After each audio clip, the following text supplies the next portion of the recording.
I think two things are going on simultaneously here and in Ukraine and in other crises. One is the extraordinarily erratic behavior of the United States government and personalized in Mr. Trump. He shocks the world. He shocks most Americans. Uh, Nobody can really rationalize the brazenness, the lawlessness, the viciousness of U.S. actions and of Trump's rhetoric. His line about sending Iran back to the Stone Age shocked everybody in the world, I think. We can add that his partner in this crime, Benjamin Netanyahu, gave a similarly shocking speech that fewer people saw the day before, and the start of the Jewish Passover holiday. Uh, and in the Passover holiday, which is the story of the Israelite exodus from Egypt, uh, God visits 10 plagues on the Egyptian people. And in Netanyahu's speech, he visited 10 plagues on the Iranian people. It's again a speech of shocking brutality and also a geopolitics, I would say, of maybe the 9th century BC.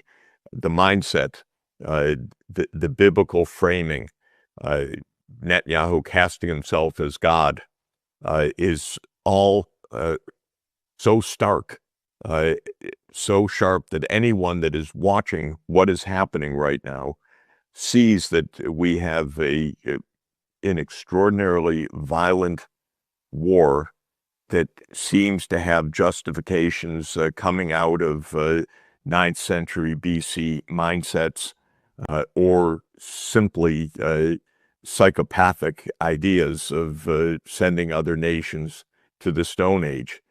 Sachs describes extraordinarily erratic behavior of the United States government personified by Trump, whose shocking line about sending Iran back to the Stone Age pairs with Netanyahu's 10 plagues on the Iranian people during Passover, evoking 9th century BC mindsets and psychopathic ideas in a geopolitics of biblical violence where Netanyahu, casting himself as God, frames violent war analysis by highlighting sending Iran back to the Stone Age and the 10 plagues rhetoric. Sachs exposes how personal rhetoric has devolved into dehumanizing, ancient-style justifications that shock global observers and signal a lawless regime. Takeaway: brutal, outdated mindsets from leaders are fueling a war detached from modern realities. Intriguing question: can ancient grudges justify modern destruction? Follow for more sharp video breakdowns like this. The second is the battlefield. Uh, American hegemony ultimately rests on the belief that America dominates the battlefield. And all of the rhetoric of Trump and Netanyahu has been since the start of this operation, but it's true in every U.S. operation, that shock and awe will overcome the foe, and that the inevitability of U.S. victory is so overwhelming that everyone will bow down to the United States. And more, that idea is unraveling. One could say that it unraveled decades ago in Vietnam. One could say that the same failure was shown in Central America in the Contra Wars. One could argue that the same has been seen throughout the Middle East and Afghanistan, that this overwhelming force doesn't prevail. But each time the same proposition is put forward, that the might of the United States, the unprecedented ability to project power and force, is overwhelming. And Trump made that claim a couple of days ago, and then the next day, 2 American fighter jets were downed, and counterattacks came in Israel and in the Gulf region again. So to many observers, many people you are meeting with and discussing, the battlefield evidence is quite the contrary of what's being claimed by the United States. Iran seems to have continuing massive retaliatory force. The depletion of anti-missile systems seems to be real. The breakdowns of morale in the U.S., even reportedly forcing an aircraft carrier to return to base because of some kind of insurrection or insubordination or collapse of morale among the sailors, as reported, seems to show the opposite. So there's a fundamental question: what is America's power? And ultimately, that turns on its military and economic power. Sachs contrasts the battlefield test of American hegemony, where shock and awe will overcome the foe, has repeatedly failed Vietnam, Central America, Afghanistan, with recent evidence. 2 American fighter jets were downed, Iranian retaliatory force, depleted anti-missile systems, and morale collapse on an aircraft carrier, proving the opposite of overwhelming U.S. victory. Analysis: phrases like shock and awe and 2 American fighter jets were downed dismantle the myth of inevitable dominance. Showing battlefield evidence directly contradicts the rhetoric and exposes waning U.S. power. Takeaway: military superiority is an illusion when real-world resistance proves resilient. What if shock and awe is just empty bluster? Donald Trump can and should pack up and go home, but it's very unlikely to happen. And the backdrop of all of this is the continued American assertion of hegemony. That's not only Trump, that is the dominant American foreign policy idea that America must be and is the most powerful country in the world in every region, and must constantly prove that or demonstrate that if there are any doubts. So a war in Iran is not about Iranian issues. A war in Iran is about demonstrating America's full and unconstrained power, and it must be proved to the whole world that it is full and unconstrained. That's the backdrop. That goes beyond the question of Trump. But on top of that problem, which is the assertion of hegemony, which is a claim that the U.S.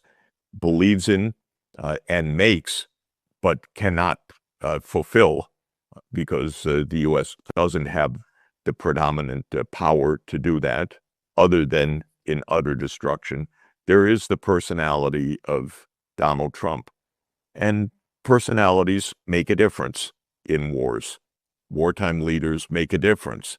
And the more we understand the situation in the U.S., the more the personality factor plays in. You know, we can give structural reasons for the American demands on hegemony. This is something that goes back decades. We can also talk about financial motivations and the pressures, or not even pressures, I should say, the lobbying and the money-making from the war profiteers. And there's no doubt that a lot of Silicon Valley, Palantir being case number one, is a great proponent of these wars. By the way, just parenthetically, they want to test their new AI-driven weapon system. So this is also, for them, experimentation, it's lab work. The fact that people are killed and there's a war, all the better. It's very realistic. We can see how these weapons work. There's a certain madness, greed, tens, hundreds of billions of dollars driving this. Same is true in Israel. So there's a side of this that is very direct. But I was saying that even with all of those structural features, the claims of hegemony, the size of the military-industrial complex, the huge money-making and grift that goes into this, the personal grift of Donald Trump and his family, who are the most corrupt officials in U.S. history. I have one and only one thought about this, frankly. It's not a very persuasive one, perhaps, but it is the one that I've been holding, which is that Donald Trump listens to the extent that he listens at all. He listens to those he regards as his peers, and he does regard President Putin, President Xi, Prime Minister Modi as peers that he wants to be part of and live up to. These are leaders of superpowers. He inevitably, almost without exception, expresses respect for them, for the power that they hold, for their lead of superpower nations. They need to tell him to stop. I think it's extremely important. They need to tell him, Donald, this is not going anywhere. This is not going anywhere good. This is not helping you. It's not putting the United States in a better position. It is not helping any country in the world. It's dangerous. It needs to stop.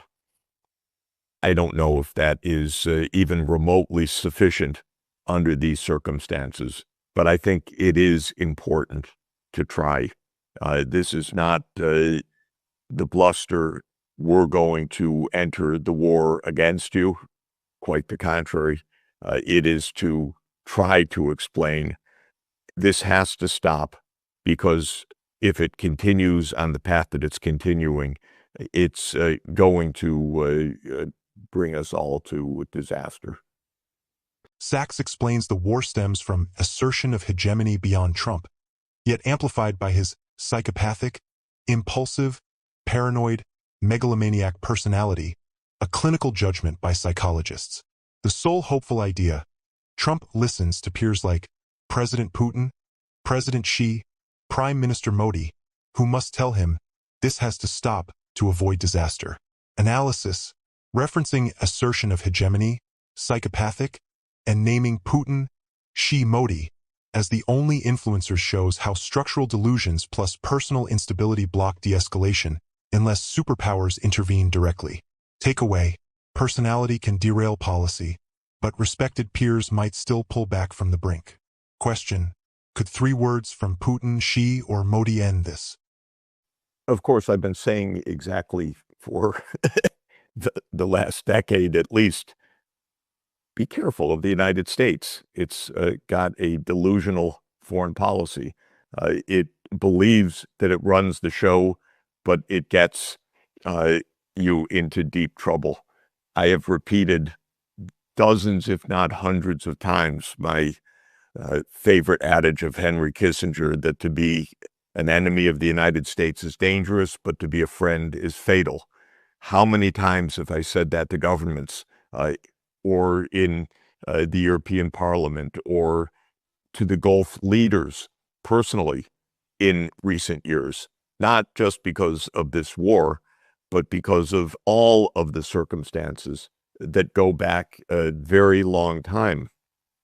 I do not believe, for example, that countries gain any security whatsoever in hosting U.S. military bases. I've argued for years and suggested for years that these countries invite the United States to go home. You don't get security. These bases are a magnet for conflict. But more than that, they suborn your own sovereignty. European countries remain 80 years after the end of World War II semi-occupied by the United States. And the United States meddles deeply in European politics to a shocking extent, actually. And so my own recommendation has been repeatedly this idea that you are finding security in the United States is wrong. The United States has its own rather bizarre ideas about the world, which is hegemonic control. If you subscribe to that, you're subscribing to an unreality. And moreover, if you host the United States military and CIA on your soil, then you are also uh, basically relinquishing your sovereignty. You cannot speak straight. You will find that if you are in politics and you oppose the United States, you will be knocked out of your politics within your own country. And so generations of politicians arise that can't even find the words to express opposition to even crazy American ideas. And there are so many crazy American ideas because hegemonic dominance is an unreality. And if everything is built on the foundation of an unreality, there's a lot of craziness that goes along with this. So, Glenn, I was in the Gulf region last year speaking with leaders exactly expressing this sentiment. This is before the war. This is not an ex post idea that these bases will not protect you. I said to friends in the Emirates, why are you joining this coalition with Israel and the United States? You think that this is really prudent, that this is correct, that this is accurate? Together with Israel that has committed a genocide before the world's eyes in Gaza, you're part of the so-called Abraham Accord. This makes no sense for you. This is no security. This is no realism. Whichever your favorite foreign policy position is, well, I think realism is, if it's done right, means that you are taking a realistic view of the situation. And the idea that the United States is going to protect you is not exactly realistic. You know what I heard? Oh, but Mr. Sachs, we're getting NVIDIA chips. We're getting data centers. This is key for us. That actually was the currency of foreign policy, I would say, in the last couple of years. We turn on or turn off the data centers in your country, the high-end chips. Well, these are now all being blown up by the day by Iran. A data center does not have anti-missile defense systems around. Sachs urges allies, Gulf states, Europe, to heed his decade-long warning. Be careful of the United States, because to be an enemy of the United States is dangerous, but to be a friend is fatal. U.S. bases suborn sovereignty. The world is multipolar, so be friends with your neighbors, reject American empire division, and prioritize regional cooperation over peace through strength militarism. Analysis. Key lines like, to be an enemy of the United States is dangerous, but to be a friend is fatal. Multipolar world. And don't let the American empire divide you, deliver blunt realism. Clinging to a delusional hegemon invites ruin, while neighbors and balance offer true security. Takeaway.